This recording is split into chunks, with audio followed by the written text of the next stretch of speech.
Je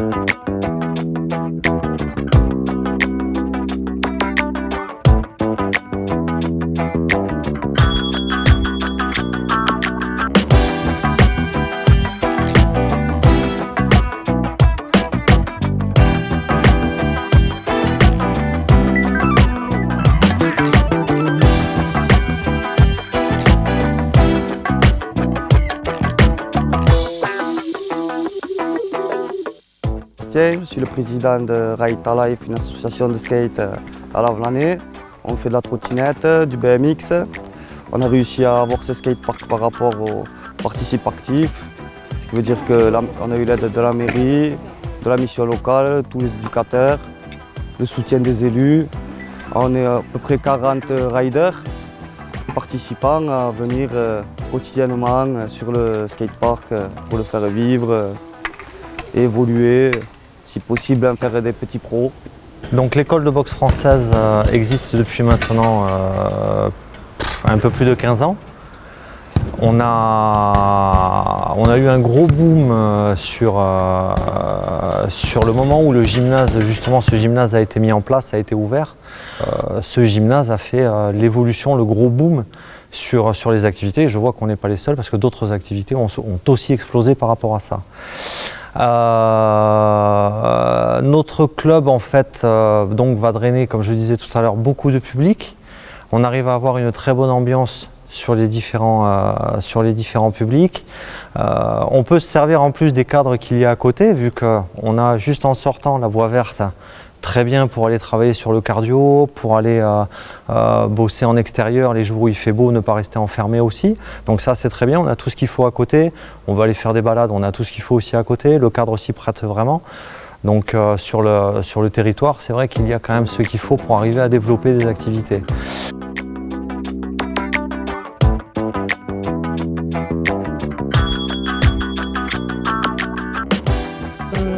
L'aventure a commencé en 2014. Donc moi je suis native de Lavelanet et je suis partie faire mes études à Toulouse et ensuite je suis partie travailler en Bretagne. Et donc j'ai fait des études artistiques, donc l'école des Beaux-Arts. Et ensuite j'ai exposé un petit peu sur Toulouse, en région parisienne et en Bretagne. On a démarré avec une exposition, 13 artistes ont exposé et à partir de là, tous les mois, une exposition et on va dire, la mise en place de projets en dehors de l'espace artistique, donc des projets dans la ville comme un mandala géant dans le quartier Place Écoustou, sur l'esplanade avec la fête de la musique, ensuite le printemps des poètes, donc, et aussi plusieurs partenariats, on va dire les premiers partenariats qui se sont montés en l'espace de 6-7 mois avec les écoles, maisons de retraite, avec des collèges, des centres de loisirs.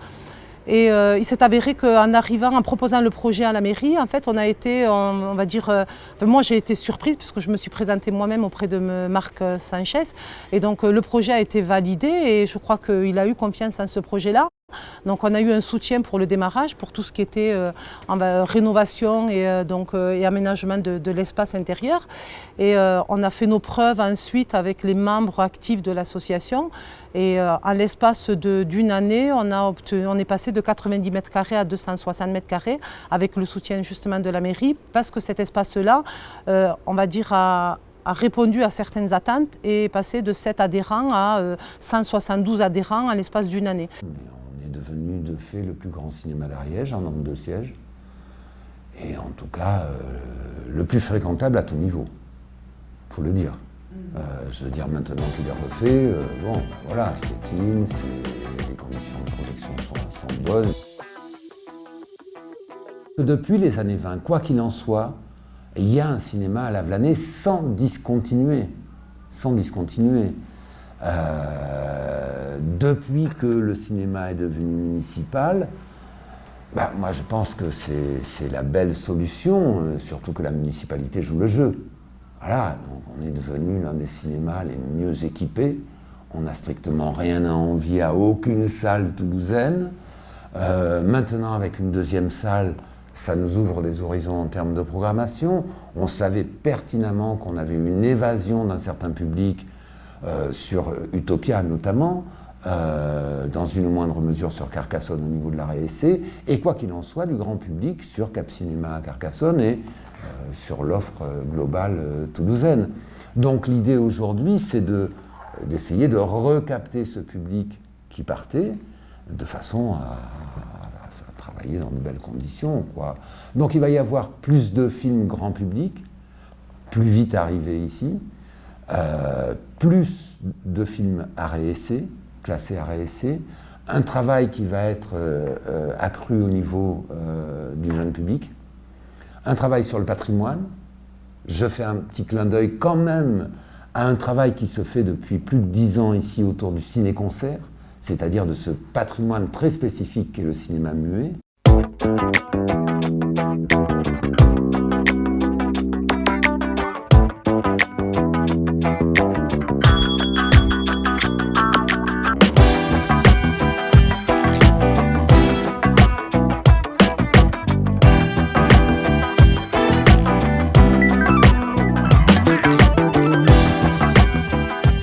La politique de la ville en matière d'espace vert, c'est surtout de donner une ville qui a une image agréable avec des lieux et des sites où les gens peuvent venir se promener et apprécier, on va dire, la nature, puisque autour de nous, la nature est omniprésente et je crois que c'est une grande chance d'avoir ces éléments-là, à nous de pouvoir en profiter. Réaliser tous ces travaux et l'entretien de cet environnement, l'Avlanais dispose d'une équipe de 8 personnes, très insuffisante par rapport à la grandeur de la ville, mais une équipe qui est compétente, qui est efficace dans tout ce qu'elle entreprend. Et ce qui est important, c'est qu'elle a des idées, et ces idées sont mises en application et sont suivies par les élus. Je crois qu'ils ont un véritable savoir-faire, un véritable professionnalisme, et c'est sur quoi on s'appuie pour vraiment, encore une fois, valoriser le milieu dans lequel nous vivons. L'Avlanais a la chance d'avoir une voie verte, mais cette voie verte, elle s'arrête pour ne plus traverser la ville et reprendre à partir du camping. L'objectif pour nous, c'est de faire en sorte que cette voie verte traverse carrément le cœur de ville et qu'il y ait une continuité dans ce que pourront vivre les gens entre la voie verte au niveau de la gare et la voie verte au niveau du camping. Donc la liaison complète réalisée en une seule fois. Nous voulons donner une image nouvelle lorsque l'on traverse cette ville.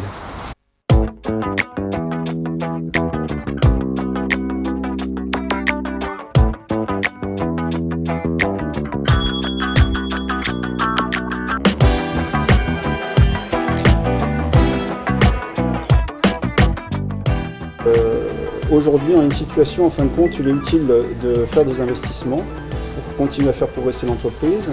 Et avec notre épouse, on a décidé de ne pas se relancer, je dirais, sur encore, à peu près un chantier qui durait pendant 7 ans au niveau des emprunts, etc. Et donc de tout simplement céder l'entreprise. On a eu la chance, je dirais que c'est une chance que Hilda se propose, donc avec son époux, pour la reprise de l'entreprise. Je pense que c'est vraiment une très bonne chose dans le sens où ça sera la continuité et ça sera aussi, la possibilité de quelqu'un qui a fait partie de l'entreprise pendant 12 ou 13 ans, je crois, 12-13 ans, de pouvoir, de par son expérience, maintenant le mettre à profit et continuer à faire avancer l'entreprise dans les années à venir. Et la pérenniser donc. Tout ça, c'est vrai que pour moi c'était quand même un investissement, parce que bon, une chose c'est être employé, autre chose c'est passer déjà donc avoir une casquette un peu plus importante. Et donc il m'a dit, écoute, si c'est toi qui restes à l'entreprise, ça pour moi c'est très, très important, et puis surtout parce que c'est quand même une continuité. Donc c'est comme ça que j'ai accepté de travailler, de continuer donc, comme gérante de l'entreprise à Waldenrooks, et que j'espère que dans quelques années, je ne sais pas combien, que ça sera toujours aussi bien que jusqu'à maintenant.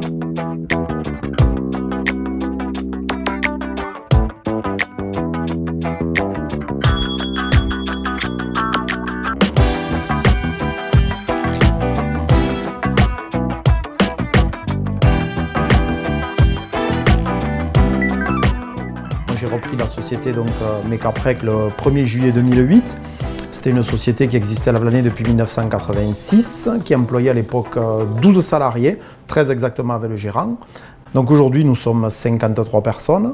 Donc c'est pas parce qu'on est en Pays d'Olme qu'on s'est dit il ne faut pas venir à Lavlanais suite aux problèmes qu'il y a pu y avoir sur les années précédentes avec une mono-industrie que tout le monde connaît qui est le textile. Le textile, c'est fini ou il y en a très très peu. Et félicitations à ceux qui se battent de toute façon pour ça. Nous, on fait de la pièce aéronautique et on s'est dit, voilà, il y a quelque chose à faire, il y a un concept à mettre en place.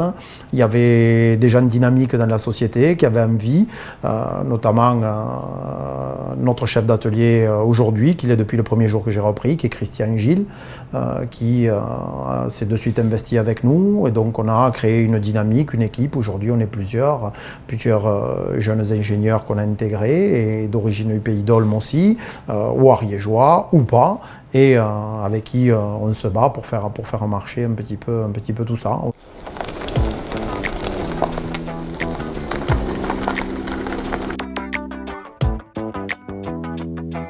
On est sur le camping Le Pré-Qatar, que je peux considérer comme le séjour des 4e qui est en cours de construction, et c'est la ville dynamique qui autour d'elle, Montbel, Montségur, Les Mondones et Mirepoix.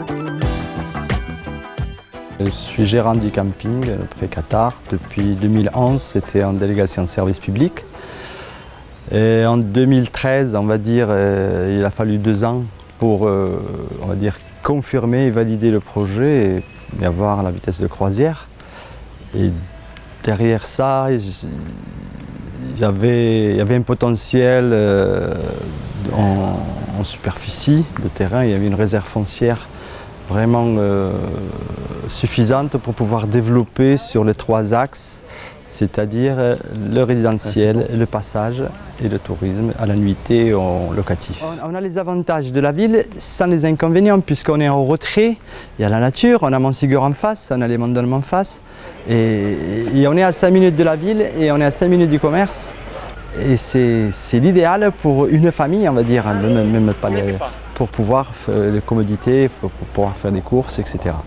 Donc j'essaie de m'impliquer comme je peux et avec le temps qu'il faudrait pour dynamiser côté touristique, c'est-à-dire qu'il y a des prestataires partenaires du camping, on leur fait leur service sans contrepartie, et en même temps je m'implique sur l'association Traverse 119, entre l'Aude et l'Ariège, c'est la voie verte, qui on essaye, c'est ambitieux, de relier Montségur au canal du Midi.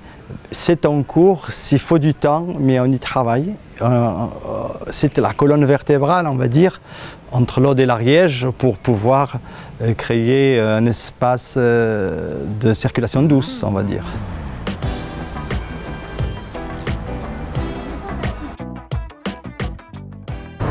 On avait décidé que pour notre retraite, on viendrait dans cette région parce qu'on avait beaucoup aimé lors de passage. Et puis on avait décidé que ce serait l'Ariège, sans savoir exactement où. Et nos recherches de maisons pour lesquelles on avait certains critères impératifs, un plein pied, des services médicaux à proximité. Et puis on a trouvé notre perle ici. Et on est installé depuis 2 ans maintenant. Nous avons sur ce territoire des entrepreneurs, des entreprises jeunes et autres, des commerces, des activités touristiques sur qui nous pouvons compter grâce au déploiement d'activités que représentent ces chefs d'entreprise. Je crois que là aussi c'est un facteur de réussite qu'il ne faudra pas négliger, qu'il ne faut pas négliger pour, encore une fois, pour qu'ensemble ce territoire puisse se reconstruire et donner une vision de ce qu'est une ville telle que Lavelanet, dans le cadre bien vivre à Lavelanet, sont les mots essentiels.